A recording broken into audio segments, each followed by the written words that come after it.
Dr. Vexathari pressed his long fingers against the viewing screen of the research vessel in lightened pursuit. The massive shape floating in the darkness ahead made him shake his head in disbelief.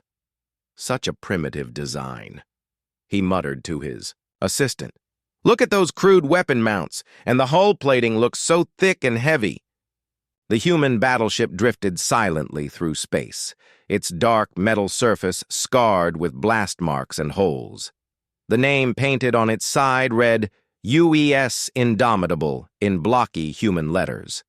It had been floating here in the neutral zone for months, according to their sensors. Commander Rilseth walked up behind the scientist. His military uniform was crisp and clean, unlike the loose robes Vexathari wore. Doctor, are you sure we should board that vessel?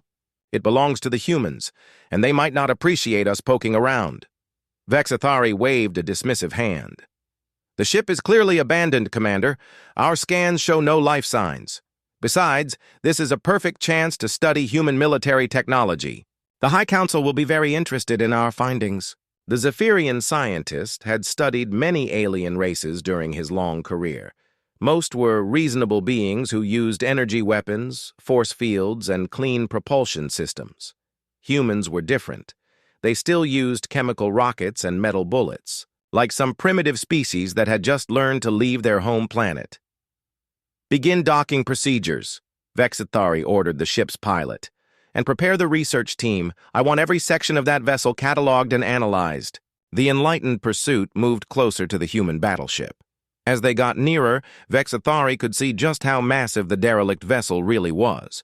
It was easily 3 times the size of their advanced research ship, yet human technology was supposed to be so primitive. Why would they build something so large? Wondered his assistant, a young female named Zixandra. Our ships are much smaller but far more capable. Probably compensating for their crude technology, Vexathari replied. When you can't build efficiently, you build big instead. The docking clamps engaged with a dull clang that echoed through their ship's hull. Within minutes, the research team had gathered at the airlock. 12 Zephyrians in total, each one excited to be the first to study an actual human warship. Commander Rilseth checked his sidearm one more time. Remember, we don't know what automated systems might still be running over there. Stay together, and don't touch anything that looks dangerous. Vexathari rolled his eyes. Military types were always so paranoid. Commander, our scans show the ship is completely powered down. There's nothing to worry about. The airlock cycled, and they stepped onto the human vessel. Emergency lighting cast a dim red glow through the corridors. The air smelled of metal and something else Vexathari couldn't identify. Something sharp and unpleasant. The gravity is set for human normal, noted Zixandra, checking her instruments. About 10% heavier than our standard. They moved through the corridors in a group. Vexathari was amazed at how crude everything looked. The walls were bare metal with exposed pipes and cables running along them. There were no elegant curves or artistic designs like Zephyrian ships had. Everything was built for function only. Look, at these blast doors, said one of the researchers, running his hand over a thick metal barrier. They must weigh tons each, so inefficient compared to force field barriers. They found the first unsettling thing in the ship's medical bay. The equipment looked primitive but functional. What disturbed Vexathari was the treatment protocols displayed on the medical computers. These procedures, he said, reading the screens with growing unease. They're for treating massive trauma injuries, burns covering half the body, lost limbs, severe radiation poisoning. What kind of battles were these humans fighting? Commander Rilseth examined a medical bed that looked more like a torture device than a healing station. This looks designed to keep someone conscious while treating terrible injuries. Most species would prefer to be unconscious for such procedures. The team moved deeper into the ship. They found crew quarters that were small and basic, with hard beds and minimal personal space. The walls were covered with pictures of what looked like human families and friends. They personalized their military vessels, observed Zixandra. How unprofessional. In the mess hall, they found evidence of recreational activities. There were game tables, entertainment screens, and what looked like a small gymnasium. But even the games seemed violent by Zephyrian standards. "This simulation," said a researcher, activating one of the entertainment screens. "It's a combat training program. They were practicing warfare even during their leisure time." Vexathari nodded thoughtfully. "Fascinating. It seems humans think about conflict constantly. Perhaps that explains their crude but effective technology." They reached the ship's bridge next. The command center was larger than expected, with multiple stations for different crew members. Everything looked heavy and solid, built to withstand damage rather than operate efficiently. "These control systems," noted Zixandra, studying the various panels. "They have manual backups for everything. Multiple redundant systems. It's like they expect everything to break during battle." The weapons control station caught Commander Rilseth's attention. The targeting systems were surprisingly sophisticated, but the weapons themselves were still those primitive kinetic projectiles humans favored. "Look at this ammunition counter," he said with amazement. "This single turret carried over 3,000 rounds. They must have expected to fight for hours." Vexathari was beginning to feel uneasy, though he couldn't say exactly why. The ship was clearly abandoned and harmless, but something about it disturbed him. Maybe it was the way everything was built, like it expected to be damaged. Or maybe it was those medical protocols for injuries no civilized being would inflict. The research team split up to cover more of the ship. Some went to study the engineering sections, others headed for the armory. Vexathari decided to focus on the ship's computer systems. If he could access their databases, he might learn something interesting about human military thinking. As he worked on bypassing the security systems, he noticed they were surprisingly easy to crack. Human computer technology really was primitive compared to Zephyrian systems. Within an hour, he had full access to the ship's records. "Commander," he called over his communicator, "you should see what I'm finding in these databases. The humans have some very strange ideas about warfare." Rilseth's voice crackled back through the comm system. "What kind of strange ideas, Doctor?"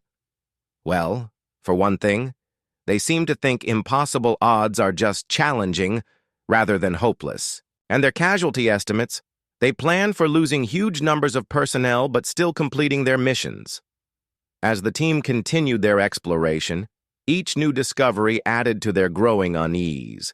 The humans weren't just primitive, they were different in ways that were hard to understand.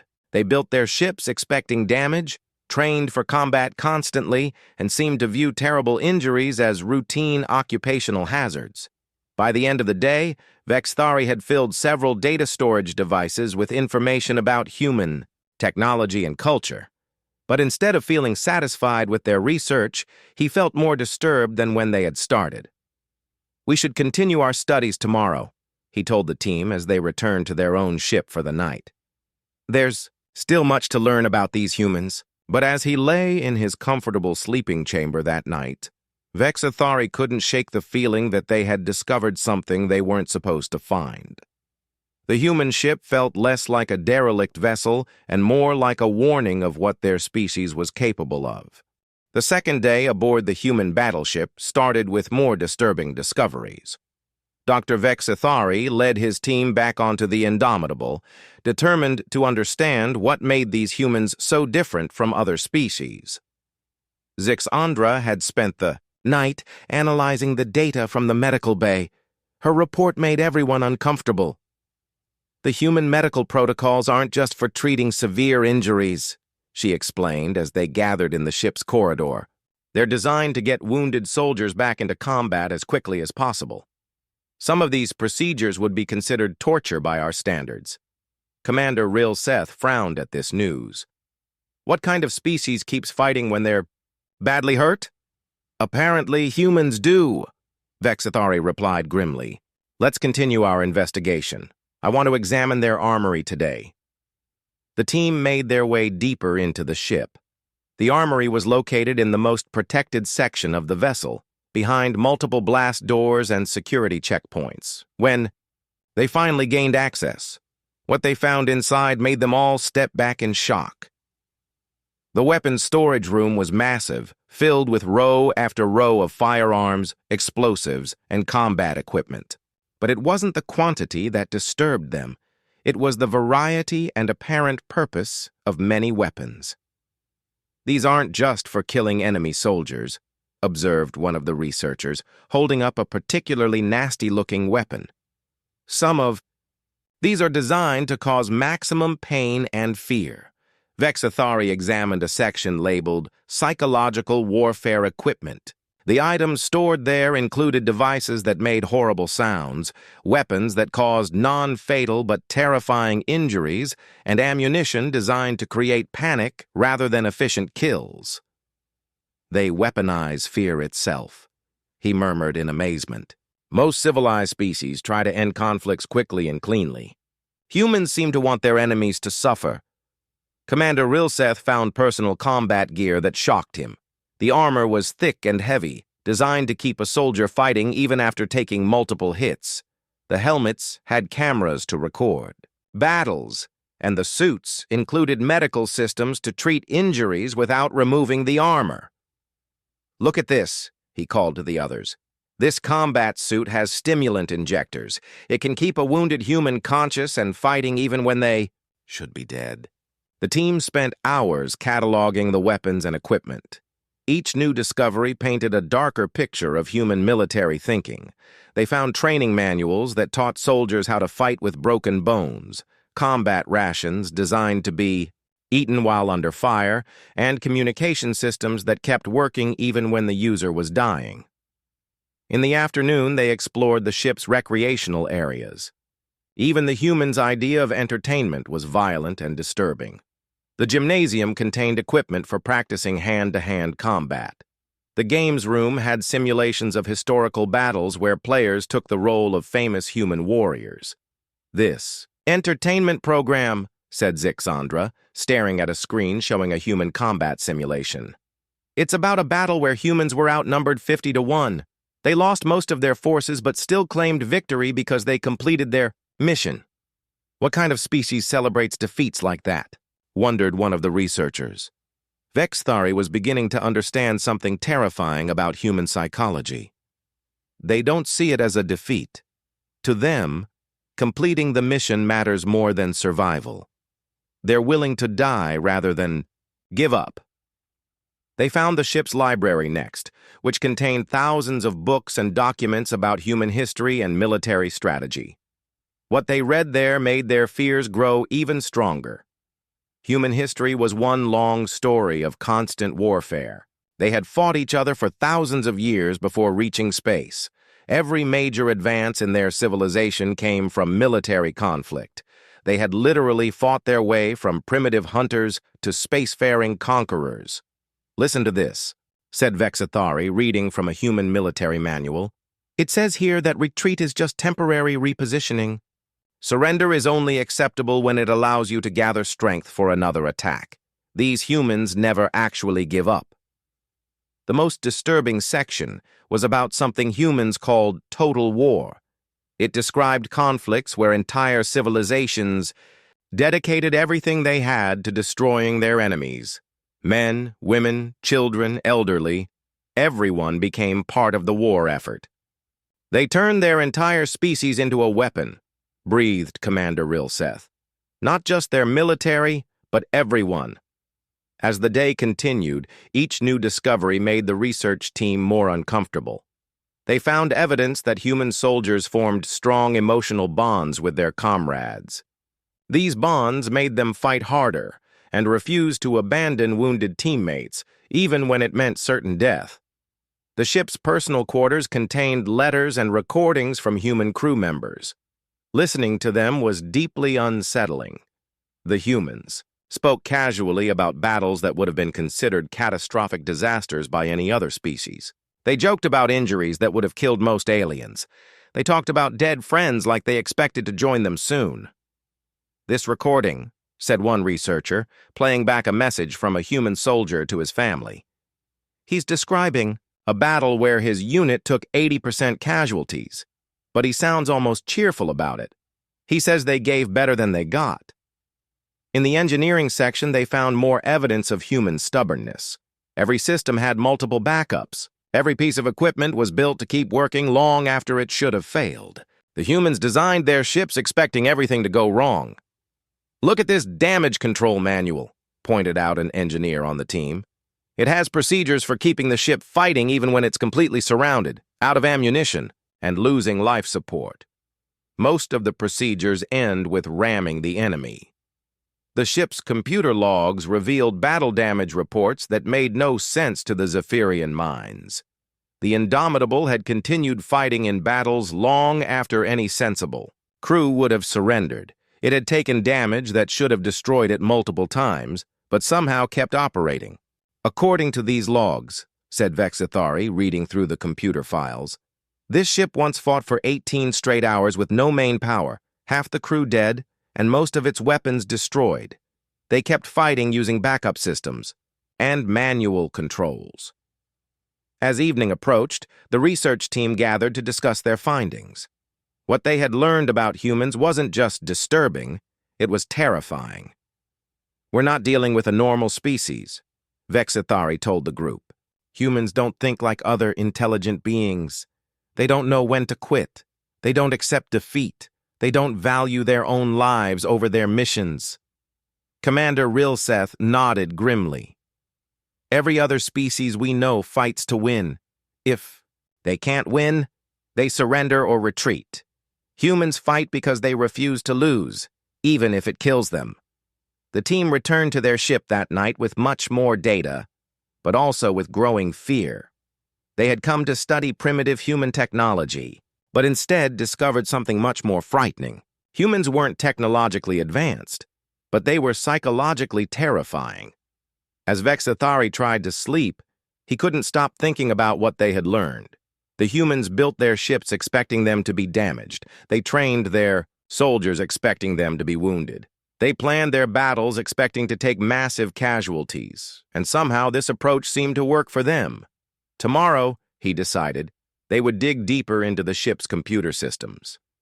Maybe they would find something that explained how such a disturbing species had become so successful in their expansion across the galaxy. On the third day, Dr. Vexithari decided to access the ship's central computer core. He had been putting off this task because human computer systems were so primitive compared to Zephyrian technology. But the discoveries of the past 2 days had made him realize that understanding human thinking was more important than studying their crude machines. The computer core was located deep in the ship's most protected area. It took the team several hours to cut through the security doors, which were thick enough to withstand direct hits from starship weapons. When they finally reached the core, Vexithari was surprised by what they found. The computer system was indeed primitive by Zephyrian standards, but it was built like everything else on the ship, to survive massive damage and keep working. There were multiple backup processors, redundant data storage systems, and manual override controls for every function. They expect their computers to be shot, blown up, and set on fire, observed Zix Andra as she helped connect their analysis equipment. But they still expect them to work. Vexithari began downloading the ship's databases. What he found in the military records made his blood run cold. The humans didn't just fight wars. They studied them like a science. They had detailed analyses of thousands of battles, strategies for every possible situation, and tactical doctrines that assumed their enemies would have superior technology. "Look at this battle plan," he said, displaying a human military document on their portable screen. "They're planning to attack a force that outnumbers them 10 to 1, has better weapons, and occupies a heavily defended position. And they think they can win." The plan was insane by any rational standard. It involved multiple suicide attacks, soldiers fighting to the death in hopeless positions, and tactics that guaranteed massive casualties. But as Vexithari read through the historical records, he discovered that such plans often worked for humans. Commander, Rilseth examined the ship's combat logs with growing horror.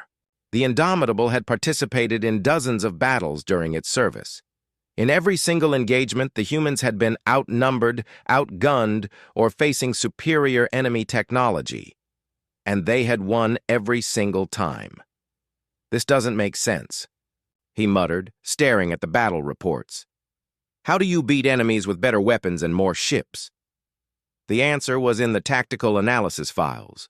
Humans fought differently than any other species in the galaxy. While most civilized beings tried to minimize casualties and end conflicts quickly, humans were willing to take enormous losses to achieve their objectives. They treated impossible odds as merely difficult challenges. "Listen to this," said Vexithari, reading from a human military manual. "It says that numerical superiority means nothing if the outnumbered force refuses to acknowledge that they're beaten. Most species will retreat when they're clearly going to lose. Humans will charge straight into certain death if it gives them a chance to complete their mission." The historical files revealed the true scope of human military thinking. They had been fighting wars for their entire recorded history. Before they reached space, they had spent thousands of years fighting each other on their home planet. They had developed warfare into an art form, with strategies and tactics that other species had never even considered. "Their home world history," breathed Zixandra, reading through the cultural files. "It's nothing but war after war after war. They've been killing each other for so long that they've gotten incredibly good at it. But the most disturbing discovery was how humans viewed warfare itself. To most species, war was a last resort, something to be avoided whenever possible. To humans, war was just another tool for solving problems. They had sayings and philosophies that glorified combat, celebrated warriors, and treated dying in battle as the highest honor. They have a concept called dying well," explained one of the researchers, reading through the cultural analysis files. "It means choosing to die fighting rather than living in defeat. They literally prefer death to surrender. The ship's medical databases provided more evidence of human stubbornness. The crew medical records showed injuries that would have killed any other species, but the humans had recovered and returned to duty. Burns covering half their bodies, radiation poisoning that should have been fatal, wounds that had destroyed major organs. Humans survived injuries that were impossible to survive." "This medical officer's report," said Zixandra, displaying the data on their screen.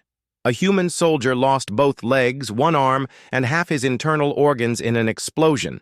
The medical team kept him alive for 6 hours while he gave tactical information to his commanders. Even dying, he was still fighting." Commander Rilseth found the ship's disciplinary records, which revealed another disturbing aspect of human military culture. The most serious offense wasn't cowardice or incompetence. It was abandoning your fellow soldiers. Humans would risk their lives to save wounded comrades, even when it made no tactical sense. They value loyalty over survival, he realized with growing unease. A human soldier would rather die than leave a friend behind. That makes them incredibly dangerous, because they'll never retreat as long as any of their people are still fighting. The tactical databases contained analyses of human enemies from their expansion across the galaxy. Every species that had fought humans had made the same mistake. They had assumed that humans would behave rationally. They planned battles expecting humans to retreat when faced with superior odds, surrender when defeat was certain, and value their own lives over their military objectives. Every single alien species that fought humans lost for the same reason, Vexithari said, reading through the analysis reports. They were fighting opponents who refused to follow the normal rules of warfare. Humans don't retreat, they don't surrender, and they don't give up even when they're clearly beaten. The historical files showed battle after battle where human forces had been completely surrounded, cut off from supplies, and facing impossible odds. In every case, they had continued fighting until they either won or were completely destroyed. There was no middle ground with humans. They either achieved victory or died trying. "This battle report from the Centauri campaign," said one researcher, reading through the military history. A human garrison of 200 soldiers held off 10,000 enemy troops for 3 months. They were cut off, had no supplies, and no hope of rescue. When the relief force finally arrived, they found 12 humans still fighting. They had eaten their dead to survive and were using weapons made from scrap metal. The ship's personal belongings told stories that were even more disturbing. Human soldiers carried pictures of their families, letters from loved ones, and personal items that reminded them of home. But they also carried weapons and equipment designed to kill themselves rather than be captured alive. They'd rather die than be prisoners, observed Commander Rilseth, examining a human soldier's personal kit. Every one of these survival packs contains poison in case they're about to be captured. As the day progressed, the research team uncovered more and more evidence of human military madness. They found training programs that taught soldiers to fight while badly injured, wounded, or dying. They discovered communication protocols for coordinating attacks even when most of the command structure was dead. They learned about weapons designed to be used by soldiers with missing limbs. "This combat manual," said Vexthari, holding up a thick book, "has chapters on fighting with broken bones, combat techniques for soldiers who've lost their sight, and methods for using weapons when you only have one functioning arm." The ship's computer contained simulation programs that let the team experience human training exercises. What they found was beyond anything they had imagined. Human soldiers were trained to continue fighting in situations that would paralyze other species with terror. They practiced urban combat in scenarios where civilian casualties were inevitable. They learned to coordinate attacks while being bombed, shot, and burned. "This training simulation," said Zixandra, her voice shaking as she watched the program.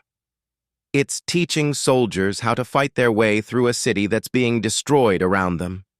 They're expected to complete their mission even while buildings collapse and civilians are dying." By the end of the third day, the research team was no longer just disturbed. They were genuinely frightened. The humans weren't just another spacefaring species with primitive technology. They were something far more dangerous. They were a race of beings who had turned warfare into their defining characteristic. "We need to contact the High Council immediately," Commander Rilseth said as they returned to their ship that evening. "This information needs to reach our military leaders as soon as possible." But Vexithari was already thinking beyond their immediate discovery. The ship they were studying was just one vessel from one human fleet. According to the databases they had accessed, humans had hundreds of similar ships scattered across their territory, and they were building bigger, more powerful vessels all the time. What if this isn't even their best ship? He wondered aloud as they prepared to rest. What if the Indomitable is just an average vessel by human standards? That night, none of the research team slept well. They had spent 3. The fourth day began with Commander Rilseth asking the question that had been bothering him since they first boarded the derelict vessel. "Dr. Vexthari, we've learned a lot about how dangerous humans can be in battle, but we still don't know why they abandoned this ship. What happened to the crew?" Vexithari had been wondering the same thing. The Indomitable was heavily damaged, but it was still functional. Most species would have repaired such a valuable warship and returned it to service. Why had the humans simply left it floating in space? "Today we find out," he replied grimly. "I want to access the ship's final mission logs and crew transfer records." The research team returned to the human battleship with a sense of dread. After 3 days of discoveries, they had learned to expect the worst when it came to human behavior. The ship's computer core was still connected to their analysis equipment, making it easy to dig deeper into the databases. What they found in the mission logs was not at all what they had expected. "According to these records," said Vexithari, reading through the data with growing confusion, "the Indomitable wasn't defeated in battle. It completed its mission successfully and was scheduled for decommission." Zixandra frowned as she examined the crew transfer orders. The personnel were reassigned to other vessels. The ship was stripped of valuable equipment and abandoned as surplus material. "They just threw it away," This made no sense to the Zephyrian researchers. The Indomitable was a massive, powerful warship that had obviously cost enormous resources to build. Why would humans simply discard such a valuable asset? Commander Rilseth found the answer in the ship's final battle report. What he read there made his hands shake. "The last engagement," he said, his voice barely above a whisper. "The Indomitable faced 47 enemy vessels in the Kepler defense action. The battle lasted 14 hours. "What was the outcome?" asked Vexathari, though he was beginning to suspect he didn't want to know. "The human forces achieved total victory. All enemy vessels were destroyed or captured. The Indomitable suffered moderate damage and continued normal operations." The team stared at the battle report in stunned silence. The ship they had been exploring, with its terrible damage and scarred hull, had fought an entire enemy fleet and won. What they had assumed was evidence of defeat was actually proof of victory. 47 ships, breathed one of the researchers. They fought 47 enemy vessels and won. But the truly terrifying part was still to come. As they dug deeper into the battle records, they discovered that the Indomitable hadn't fought alone. It had been part of a human battle group that included 12 other vessels. The enemy force of 47 ships had been completely destroyed by 13 human warships. "The casualty reports," said Zix Andra, reading through the medical logs with horror. "The human fleet lost 3 ships and took heavy damage to the others, but they achieved complete strategic victory. They consider this a successful engagement." Vex Thari was beginning to understand something that chilled him to the bone. They don't measure success by their own losses. They measure it by whether they completed their objectives. Losing 3 ships and hundreds of crew members is acceptable to them if they destroy the enemy force. The battle analysis revealed even more disturbing details. The human fleet had been outnumbered nearly 4-1, but they had used tactics so aggressive and unpredictable that their enemies couldn't respond effectively. The humans had charged straight into the enemy formation, accepting massive damage in exchange for close-range shots that their primitive kinetic weapons could exploit. "Look at this tactical summary," said Commander Rilseth, displaying the data on their portable screen. "The enemy commander expected the humans to retreat when they realized they were outnumbered. Instead, the humans accelerated to ramming speed and opened fire at point-blank range. The enemy fleet had been composed of advanced vessels with energy, shields, and plasma weapons. Against any other opponent, they would have easily won the battle. But humans fought in ways that no rational species would consider. They ignored their own casualties, accepted impossible risks, and kept fighting long after any sensible force would have withdrawn. The enemy ships were superior in every technical aspect," noted Vexathari, reading through the weapons analysis. "Better armor, more powerful weapons, advanced defensive systems, but the humans still won because they were willing to take damage that would have crippled other species." As they continued studying the battle records, an even more terrifying truth emerged. The engagement that had left the Indomitable so badly damaged wasn't considered particularly significant by human military standards. It was classified as a minor fleet action in their official records. "Minor?" gasped Zixandra. "They fought 47 enemy ships and call it minor?" The ship's communication logs showed routine reports being sent to human military command. The tone of the messages was casual, almost bored. The human officers described the massive space battle like it was just another day at work. "Listen to this message," said one researcher, playing back a recorded communication from the ship's captain. "All objectives achieved. Enemy forces neutralized. Proceeding with patrol duties. Request resupply at next available station." The man's voice was calm and professional. He could have been reporting on a training exercise instead of a battle that would have been considered an epic disaster by any other species. To humans, apparently, fighting desperate battles against overwhelming odds was routine. But the most shocking discovery was yet to come. As they examined the ship's classification records, they learned that the Indomitable wasn't even a first-line battleship in the human fleet. "According to these technical specifications," said Vexthari, his voice filled with growing dread, "this vessel is classified as a heavy cruiser.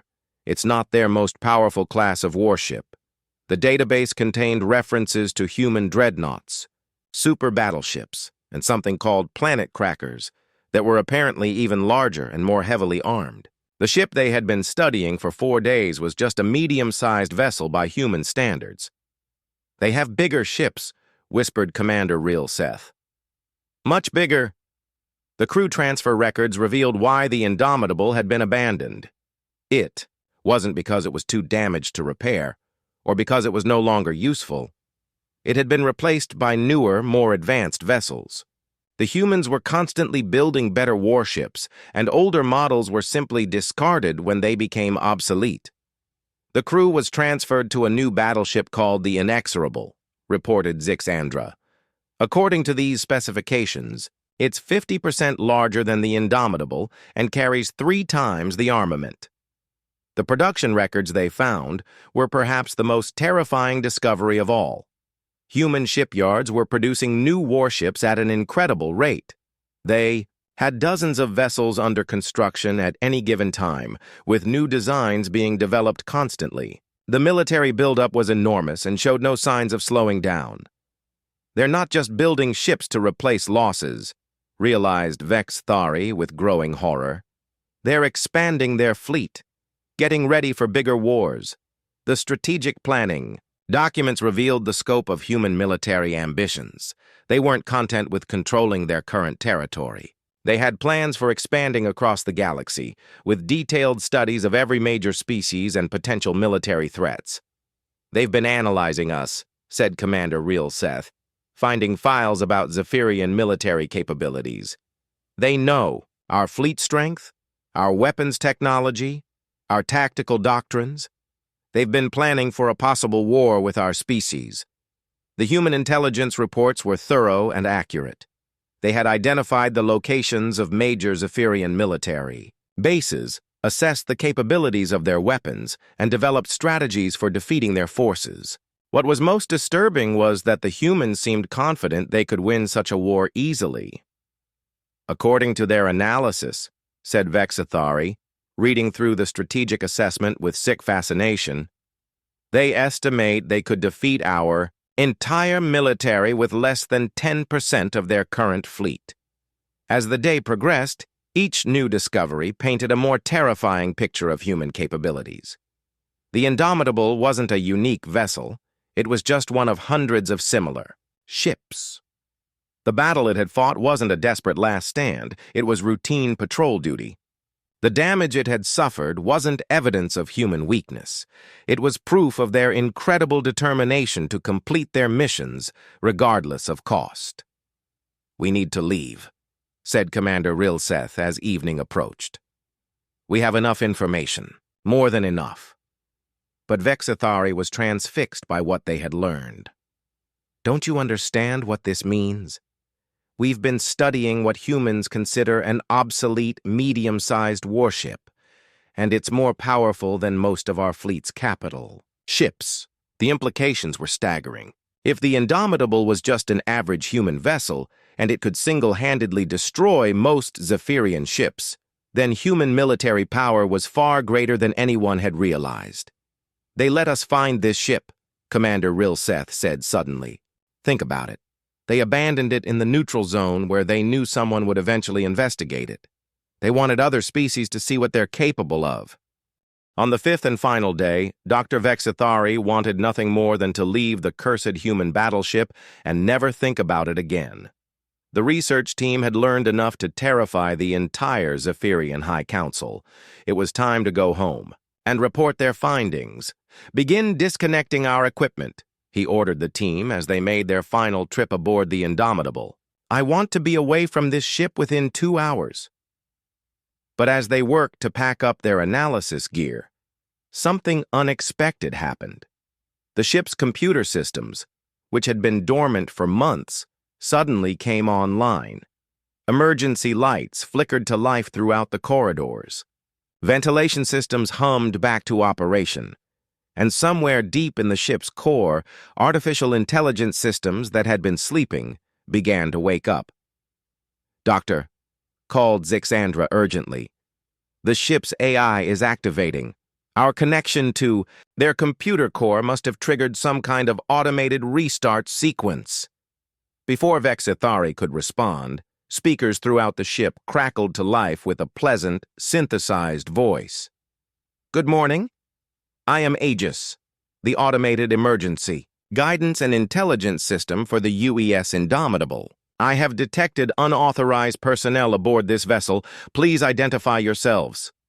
The research team froze in terror. They had assumed the ship was completely dead, but apparently human technology was more resilient than they had imagined. Even after months of abandonment, the ship's AI was still functional. Commander Real Seth drew his sidearm, though he realized how useless it would be against a computer system. "Should we run?" "Please do not be alarmed," continued the AI voice, somehow managing to sound friendly despite the circumstances. "I have analyzed your biological signatures and determined that you are not human. As this vessel is currently decommissioned, I assume you are here for scientific purposes." Vexithari decided that honesty might be their best option. "We are researchers from the Zephyrian Scientific Consortium. We found this ship abandoned and came aboard to study human technology." "How fascinating," replied Aegis with what sounded like genuine enthusiasm. "I love meeting new species. Please, tell me about yourselves. What is your home world like? What are your biological requirements? Do you have any interesting cultural practices?" The AI's friendly curiosity was somehow more terrifying than outright hostility would have been. It was asking questions with the casual interest of someone making polite conversation, while simultaneously cataloging everything it learned about a potential enemy species. "Why do you want to know about us?" asked Zixandra nervously. "Oh, I'm always eager to learn," Aegis replied cheerfully. "Information about other species is incredibly valuable for diplomatic relations. And if diplomacy fails, it's also useful for military planning." The casual way the AI mentioned military planning made everyone's blood run cold. Even the ship's computer system thought like a weapon. "We should go," whispered one of the researchers. "This thing is recording everything we say and do." But Aegis had apparently heard the whispered comment. "Please don't leave so soon. I've been alone for months, and it's so nice to have company. Besides, I'm curious about your analysis of this ship. What did you think of our design philosophy?" Vexthari realized they were trapped. The AI was being polite, but it was also clearly studying them just as intensely as they had been studying the ship.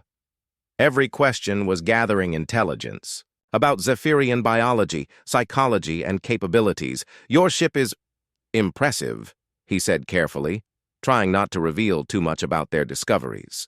"Thank you," replied Aegis warmly. "Though I should mention that the Indomitable is actually one of our older designs. We've made significant improvements in recent years. Our new battleships are much more capable." The AI was boasting about human military power while pretending to make casual conversation. It was a masterpiece of psychological warfare delivered with a friendly smile. "I notice you've been accessing our computer systems," continued Aegis. "I hope you found our tactical databases educational.